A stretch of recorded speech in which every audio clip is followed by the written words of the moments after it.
Você percebeu a atitude cruel do Aemond no episódio 5 de House of the Dragon, que faz uma referência direta a Cersei, de lá de Game of Thrones mesmo? E as pessoas do palácio, inclusive familiares, que estavam esperando e acreditando bem que o Aegon na verdade era morrido mesmo, e não que ele estava vivo. E a situação sobre o Sunfyre, o dragão do Aegon, o que realmente aconteceu com ele? Nesse episódio temos um detalhe que indica a resposta e muito mais detalhes, segredos, referências e muito mais coisas que eu vou esclarecer tudo aqui nesse vídeo e explicar. Se você quiser saber, cola aqui e vambora.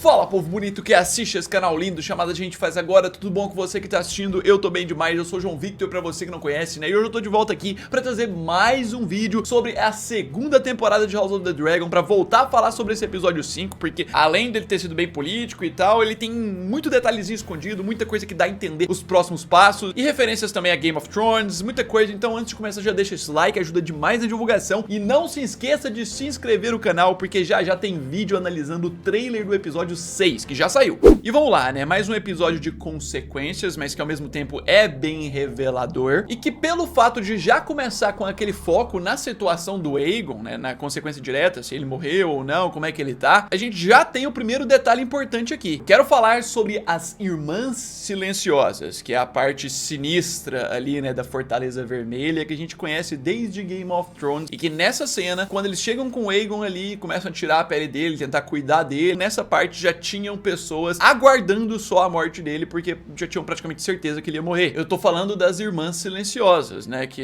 essa categoria de septãs ali, né, que a gente tem lá em Porto Real, em Game of Thrones a gente vê também, que é a categoria responsável por cuidar dos mortos ali, preparar o corpo pro funeral e tudo mais, após, né, alguma tragédia, toda vez que um rei morre ou alguém ali do palácio, são as Irmãs Silenciosas que cuidam, e elas já estavam ali no quarto onde o Aegon chega, só esperando provavelmente o resultado da morte dele, pra poder já levar ele pra salinha delas lá e começar a preparar pro funeral. Detalhe muito macabro, muito sinistro. E assim, aproveitando que a gente começa aqui de forma cronológica falando do Aegon, desses resultados, eu já quero falar sobre uma referência que a gente tem aqui, justamente a sua linhagem, ao próprio pai dele. E é uma referência e não só um detalhe, são vários. Eu quero falar sobre Aegon e Viserys, a conexão entre os dois que tem como personagem chave bem a própria Alicent. Muitos perceberam um detalhe, mas como eu disse, são muitas coisas que conectam isso propositalmente. Tipo, a gente vê na cena do início, Alicent tendo que ver seu filho numa situação deplorável, com a pele derretendo na frente dela, com os funcionários ali do castelo tendo que cuidar e tratar dele. E foi algo parecido que aconteceu com Viserys nos seus últimos momentos de vida. Não era queimadura, mas era doença que começava a fazer com que a pele se soltasse. Sempre estava ali recebendo os cuidados do pessoal do palácio. Outra referência, o local onde ela encontra o Aegon deitado ali na mesma situação que o seu pai é exatamente o mesmo quarto e a mesma cama que o Viserys passou por essa situação e ficou ali. E inclusive o ponto mais alto disso tudo é que foi nesse mesmo lugar que o Viserys falou sobre quem iria herdá-lo. Ele comenta sobre a profecia do Aegon Conquistador e a Alicent confunde tudo aquilo, e hoje em dia ela sabe a verdade que ela confundiu, mas ela insiste na mentira, trazendo a ideia de que foi ela mesmo que causou isso com o Aegon, seu próprio filho, que tá do mesmo jeito que o Viserys, que era o pai. Tipo, totalmente muito simbólico essas cenas da cama, a própria culpa da Alicent, tudo muito intencional, mas aí vai ficando mais interessante os segredinhos e detalhes aqui, né? Partindo disso, eu quero falar sobre a moça sensitiva ali do palácio, sensitiva dos verdes, que todo mundo sabe. Eu quero falar da Helaena, porque a Helaena sabia. É um detalhe que eu acho que poucos notaram aqui também. A gente sabe que ela é a pessoa dos verdes que mais sofre, só que ela sempre previu isso. No primeiro episódio ela inclusive previu, falou antes, né, dos caçadores de rato invadirem ali, que tava com medo dos ratos. Só que assim, mesmo quando o filho morreu, mesmo quando tudo aconteceu, até mesmo no funeral, ela continuou usando o verde. Ela continua usando a cor do seu lado ali, que refere à casa Hightower, só que agora, no início desse episódio, quando temos a cena dos soldados entrando com a caixa de madeira, que tá lá, né, o Aegon lá, todo ferido, chegando, a gente vê que no corredor eles passam pela Helaena. E nesse momento ela tá como pra recepcionar a chegada do seu irmão? Ela tá de preto, o que indica muito que ela pode ter sentido, em toda a sua sensibilidade que ela sempre teve na história, que o Aegon iria morrer. Ou às vezes o que ela sentiu é que aconteceria algo com seu irmão, não sabia se ia ficar vivo ou não, mas já colocou a roupa preta porque estaria esperando que ele morresse mesmo. Mais uma pessoa pra lista do castelo ali, que já tava aguardando só o anúncio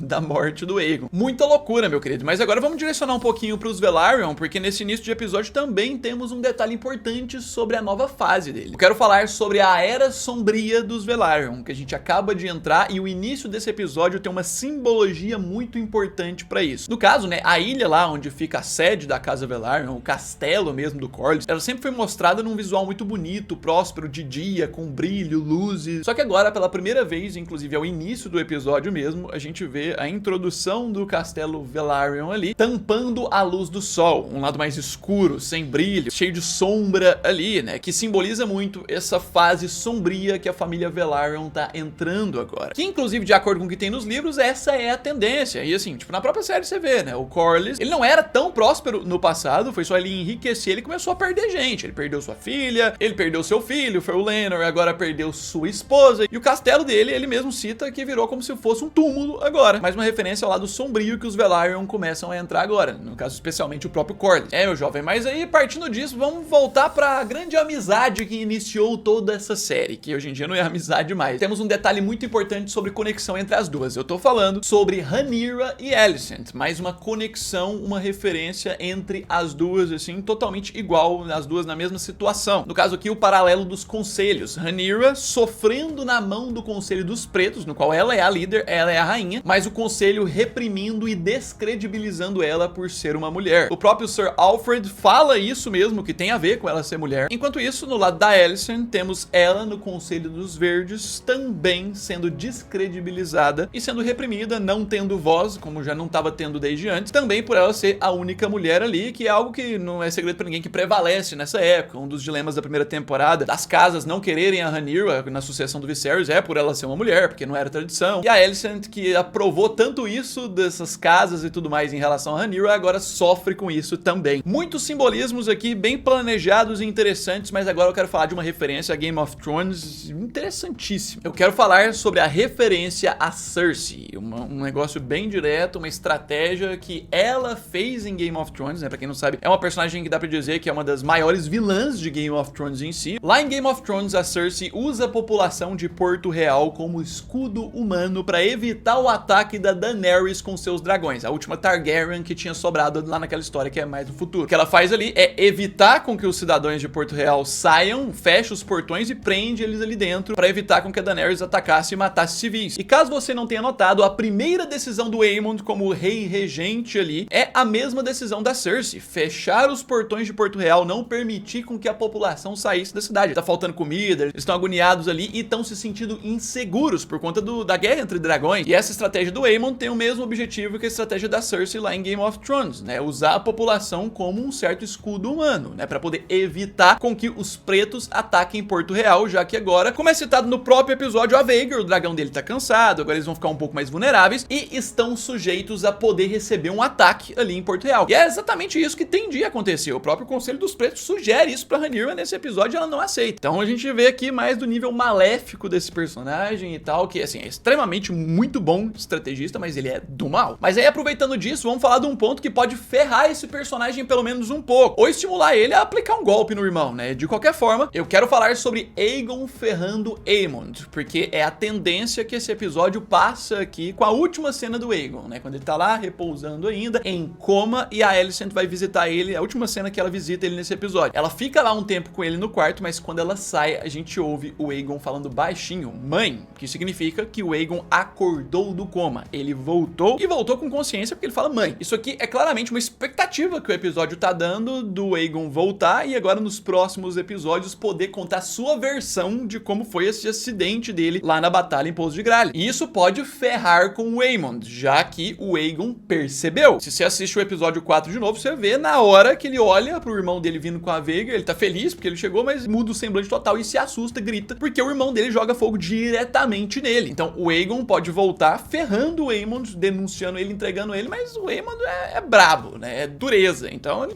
pode resistir mesmo com a galera indo contra ele. E isso reforça mais o quê? Reforça mais a instabilidade nas relações dentro ali dos verdes, que como eu sempre falo nas análises, a relação dentro dos verdes nunca foi boa, é sempre um desastre. Mas aí, aproveitando que eu tô falando do Aegon e do resultado dos verdes, ainda das consequências de Pouso de Gralhas, vamos falar sobre um ponto importante. Eu quero falar sobre o Sunfyre vivo. Sim, o dragão do Aegon. Esse episódio nos trouxe a resposta, apesar de ser o menor foco e só uma respostinha ali, só num diálogo muito rápido, nos traz a resposta de que ele ficou vivo. Ele não morreu também, sobreviveu assim como o Aegon. No caso, né, né, no início ali, na conversa da Alicent com o Criston Cole, quando ele tá limpando a espada e tudo mais, ele ressalta que perdeu as tropas e tudo mais, mas que deixou tropas vigiando o dragão do rei que estava à beira da morte, ou seja, ele confirma que o dragão não morreu direto e que precisou deixar tropas ali vigiando o dragão do rei, dando a entender que ele ficou vivo, já que precisa de vigia, né? Isso é uma adaptação bem fiel ao que tem nos livros, que lá o Sunfyre também sobreviveu e lá eles também precisaram deixar o dragão em Pouso das Gralhas, sendo vigiado por tropas e tudo mais, porque não tinha como levar para Porto Real e ele estava completamente ferido. Tá aí uma resposta, um segredinho, um negócio bem implícito, né, no episódio. Pois é, mas aí vamos voltar a falar sobre aquele espelho de personagens, né? A gente tá falando muito do Aemond, coisas que o Aemond causou e tudo mais. Eu quero falar sobre os individuais, no caso Daemon e Aemond, um do lado preto e outro do lado verde, que esse episódio deixou bem claro que eles praticamente não servem os seus lados, eles têm um lado específico. O Daemon que tá aparecendo aqui na tela, ele não serve o lado verde nem o lado preto, ele serve o lado Daemon, é o dele, é o interesse dele. E esse episódio deixou muito claro pelas cenas dele lá em Harrenhal com a Alice Rivers, mostrando sua intenção de usurpar o trono, de que é ele que tem que sentar o trono. E sobre o Aemond é a mesma coisa, dá pra dizer que ele não serve o lado dos verdes nem o lado dos pretos. O Aemond serve o lado Aemond, é o lado dele, é as intenções dele. Isso a gente vê pela desunião dele com a família dele, as consequências que ele tem causado na própria família dele e a necessidade, o desejo dele de tomar o trono pra ele. Em todos os episódios a gente vê referências dos dois muito parecidas, que sempre provam que é um personagem espelho do outro, por isso é a luta mais aguardada dessa série inteira, né? Mas é assim, essa luta, se acontecer na série, deve demorar um pouco mais, precisa passar por umas etapas que inclusive esse episódio introduziu e a gente tem que falar nesse vídeo de detalhes. Eu tenho que falar sobre os possíveis montadores. Porque a série já apresentou alguns possíveis montadores e continua por todos os episódios apresentando, que podem ajudar a Rhaenyra nesse projeto que foi apresentado no final, né? De que precisa de dragões, mas para esses dragões precisa de montadores. E o episódio termina com esses arquivos todos ali que tem registros de filhos Targaryen lá de Pedra do Dragão ou bastardos Targaryen. E essa temporada já mostrou 4 bastardos que podem ter alguma conexão Targaryen, que podem ajudar nisso aí. Um deles é Hughammer, que a gente viu pela primeira vez no primeiro episódio, pedindo favores ao rei, mas que a coroa não ajuda. Que ele é uma pessoa que mora em Porto Real, sofre muitas dificuldades e tá enfrentando dificuldades para sair porque os portões foram fechados. Eles estão focando muito nisso, isso pode ser motivação suficiente para ele ficar contra ali, né, os próprios verdes. O outro é o Ulf, que a gente viu bem no episódio 3 se destacando muito como um bastardo Targaryen. E os outros dois são Eddon e Ellen, os filhos bastardos do Corlys, que um foi apresentado no episódio 1, o outro no episódio 2, a gente viu eles juntos. Agora o Corlys já não tem mais a esposa, que poderia reprimir eles. E o próprio episódio 2 mostrou o Eddon tendo contato, né, com o Sea Smoke, que é o dragão que era do Linor, já dando aquela ideia de que pode ser ele que pode montar o Sea Smoke. Sim, essa é a lista dos possíveis que a gente tem na série até agora, podendo aparecer mais ou não, vamos ver. Coloca nos comentários qual desses detalhes você achou mais interessante, curioso, o que você acha que vai acontecer no próximo episódio, né? Deixa aí esse like, se inscreva no canal pra você não perder a cobertura da série e as análises. Já já eu tô de volta, é isso aí, um abraço, fui!